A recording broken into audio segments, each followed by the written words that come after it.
They sang about love but lived in chaos.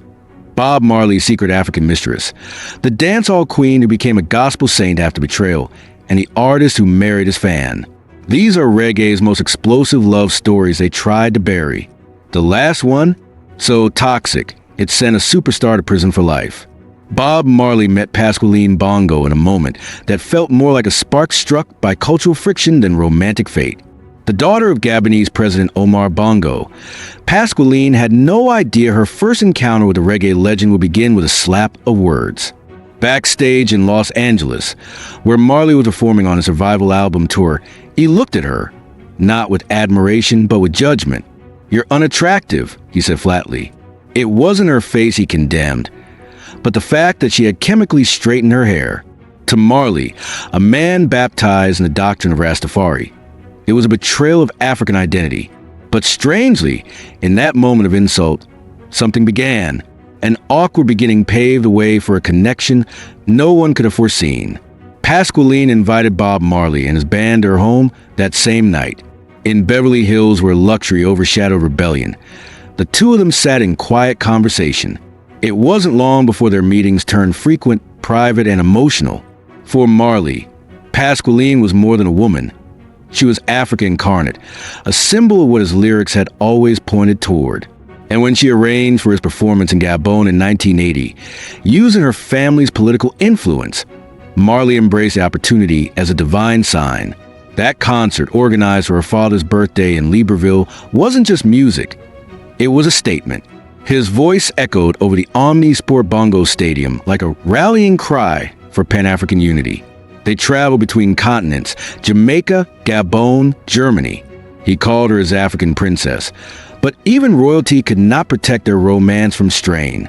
Pascaline was aware of his ways, his children with different women, his whirlwind life. She secretly took birth control, a quiet rebellion against both Bob and her father, who disapproved of the relationship. Still, she changed. She stopped straightening her hair and started wearing it in braids, a subtle homage to Marley's dreadlocks. Even in her transformation, the storm outside never ceased. Gabon's political elite questioned her decisions. Her father disapproved, but love, or something like it, endured. She was with Bob when he went to Germany for cancer treatment. She was there when his body failed him. And when he died, she honored him by naming her son Nesta Bongo Ping, preserving his name in blood. Moving on, let's move our spotlight to Tony Rebel and Queen Ifrica. The echoes of Tony Rebel's voice in Fresh Vegetable introduce him as a cultural voice in the reggae scene. But it was Queen Ifrica who brought a different kind of rhythm into his life. Their romance wasn't born in smoke and surprise. It was slow, respectful, even pure in its early days. Queen Ifrica admired his music long before their lives intertwined. Their shared values, their mutual love for roots reggae and Rastafarian culture, became the bedrock of a partnership that spanned over 2 decades. Together, they built Rebel Salute, a music festival that celebrated not only reggae but righteousness. But behind the stage lights, the harmony faded. Their relationship, once revered, unraveled in pain. Queen Ifrica, always outspoken, revealed the cracks publicly. She spoke of domestic abuse, of nights that tore her spirit, of a silence she was tired of keeping. Their breakup wasn't just romantic, it was familial. Arguments with Tony Rebel's children burst into public view, splintering whatever unity remained. Yet, in those 23 years, their bond had left an imprint on reggae's soul. They had once been king and queen of a movement, now separated by a wall built of bruises and regret. Moving on, let's move our spotlight to Shabba Ranks. Shabba Ranks, born Rexton Rawson Fernando Gordon, emerged from the gritty Jamaican dancehall scene like a lion clawing into the world's consciousness. His voice was gravel, his beats were thunder, and amidst the noise stood Michelle Gordon, a fan whose admiration grew into something deeper. Their relationship began in the late 80s and led to a marriage that would last over 3 decades. Michelle became the pillar behind the storm, standing by Shabba through triumphs and tempests. Together, they had 2 sons, Rexton Jr. and Jawan. Shabba Ranks and Michelle Gordon raised their children in the shadow of one of dancehall's most controversial voices. Even as Shabba Ranks soared, winning Grammy Awards, collaborating with Queen Latifah and KRS-One, releasing Trailer Load of Girls and Mr. Loverman. His tongue proved to be his greatest enemy. His lyrics, deemed homophobic, brought condemnation. His career nearly crumbled under the backlash. But Michelle never faltered. Through canceled shows and public outcries, she remained. His apology came later, almost too late. But Michelle's loyalty had already been written in time. In the early 2000s, the Cactus nightclub in Portmore bore witness to a meeting that would ignite headlines for years to come. Next on our list is Vybz Kartel. Vybz Kartel, born a Digipalmer, met Tanisha Shorty Johnson, a fan at first, a partner soon after. Their romance played out like a soap opera laced with firepower. Together they had 3 sons, Jaheim, Ukkel, and Adidja Jr., and together they endured highs that danced on flames and lows that bled. There were fights, passionate ones, so passionate that one night, after finding him with another woman, Shorty pierced Kartel with an ice pick. He lived, he loved, he wrote about it and loved them, immortalizing the chaos in melody. Despite it all, they stayed bound, raising children, launching music projects like Short Boss Music, and weathering the storm. He was arrested for life, taking in 2011. He was sentenced in 2014 to life behind bars. But prison couldn't silence him. Songs kept coming. His voice, distorted but strong, kept singing about Shorty. And she remained his anchor, running businesses, managing the family, holding down a kingdom without its king. Next on our list is Wayne Marshall.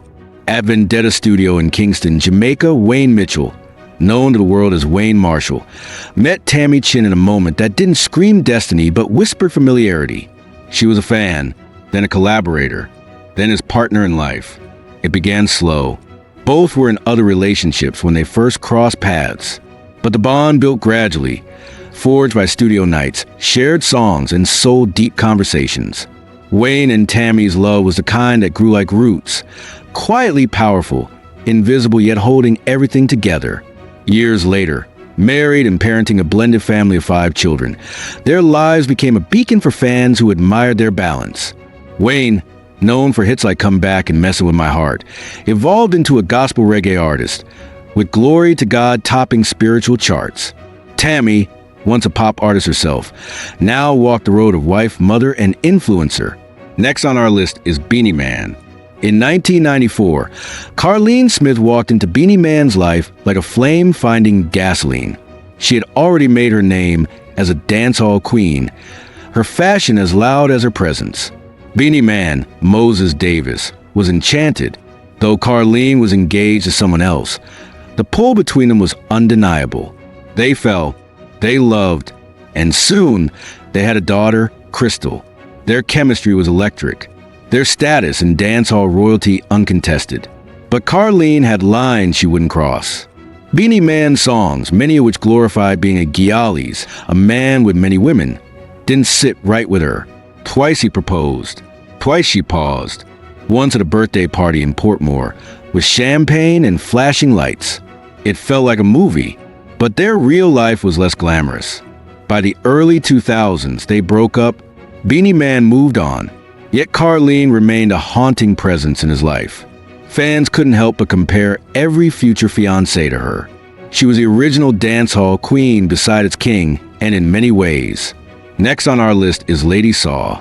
Lady Saw, born Marion Hall, wasn't just a voice. She was a roar in a male-dominated world. When she fell for producer John John, it was more than romance. It was partnership. They lived together for 17 years, engaged twice, and made music that shook the industry. But love can rot from the inside. John John's repeated infidelity gnawed at her spirit. The betrayal broke something sacred. It didn't just end their relationship. It triggered her transformation. After the final blow, Lady Saw walked away from dancehall. She left behind the beats and brasher lyrics and entered the gospel world. She was baptized, re-emerged as Minister Marion Hall, and rejected the slackness she had once championed. But she never erased her past.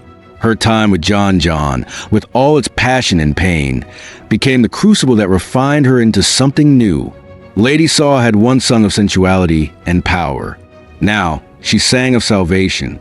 But the echoes of her years with John still played beneath every holy chord. Next on our list, we still have Bob Marley.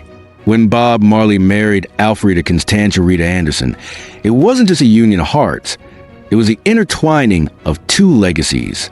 She had been singing backup of the Wailers, her voice melting behind Bob's like water under fire. They married in 1966. Young, passionate, poised for greatness. Rita brought her daughter, Sharon, into the marriage, and Bob made her his own. They later had Ziggy, Stephen, and Ella, a family built not on perfection but on rhythm. Their marriage wasn't monogamous in the traditional sense. Bob had children with several women. Rita, too, found comfort outside the marriage. But through it all, their respect remained. She toured with him, sang with him. She was there at the Smile Jamaica concert days later, standing next to a man who bled for peace. After Bob died in 1981, Rita became the steward of his empire. She fought legal battles. She preserved his image. And she ensured that the world didn't forget the man or the message. Her voice, one's background, became the guardian of a legend. Next on our list, we still have Beanie Man. The angel Michelle Downer was a fan first. She saw in Beanie Man the fire of dancehall royalty. When they collaborated musically, their chemistry burst into something bigger. On August 22nd, 2006, they married. It felt right, until it didn't. Within a year, public fights and cheating scandals shattered the illusion. They tried to fix it. They made music again. You Are My First came even after their separation. But some wounds sing too loudly to ignore. Their divorce was finalized after years of dragging pain. But the angel stood tall. She refused to be remembered just as Beanie Man's ex-wife. Her music, her brand, her message became about rising. She bore the weight of public criticism, but kept singing, kept moving. Which of these love stories surprised you the most? Was it Bob Marley and Pasqualene's controversial connection? Or Lady Saw's heartbreaking transformation into Minister Marion Hall? Do you think true love can survive fame, betrayal, and public scrutiny? Tell us what shocked you, moved you, or made you rethink what love looks like in the spotlight. Drop your thoughts in the comments. And if you want more real stories behind the fame, don't forget to subscribe. The truth behind the music is just getting started.